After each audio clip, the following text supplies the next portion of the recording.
appetite and you. My father once said, a prince who does whatever he likes always is a lunatic. However, the truth remains that even the devil will never come to anyone dressed in red apparel with two pointed horns on his head, but will always appear in a form of what a man desired, so as to cunningly enslave him. The cravings of a man as attached to the emotional desires may not be wrong, but his inability to control his cravings is where the problem is. I say this because even though the appetite of a man is good and not bad in itself, yet it can be utterly dangerous if not properly managed. Under normal circumstances, there is no appetite that cannot be curtailed. But if you find any, then it means such craving is already an emotional request empowered by an unseen energy, spirit to be precise. Now, listen to this. Man is not meant to satisfy every of his cravings in order to remain alive.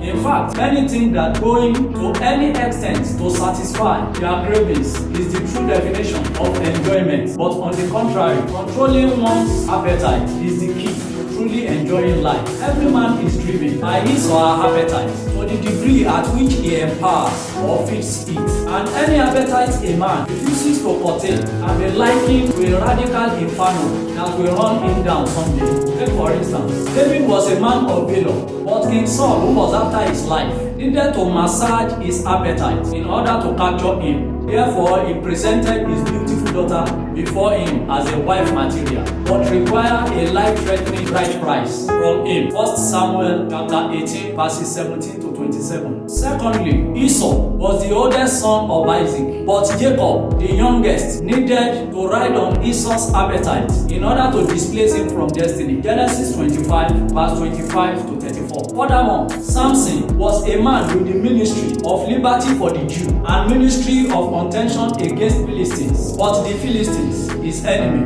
whom his ministry did not favor, needed to plunge his appetite in order to put an end to his assignment. And this they eventually did. Judges chapter 16 from verse 1 to 31. How about Adam and Eve, whom the devil displaced from their comfort zone by luring them into a journey that they could not control? Genesis chapter 3 from verse 1 to 24. Beloved, let history educate you, and you will understand how that there is no new thing under heaven, but the same thing happens to different people in different places at different times. Ecclesiastes chapter 1 verses 9. Again, I warn, don't be controlled by your appetite. Instead, control your appetite, because an uncontrolled appetite will lead to gluttony, and gluttony will lead to a horrible end. Finally, be wise and give serious thought to the way we live. Don't associate with people who drink too much wine or stuff themselves with food, because drunkards and gluttons will be reduced to poverty. And if all you do is eat and sleep, you will soon be wearing rags, says the book of Proverbs chapter 23, verses 19 to 21. May the Lord give you understanding. God bless you. Jesus is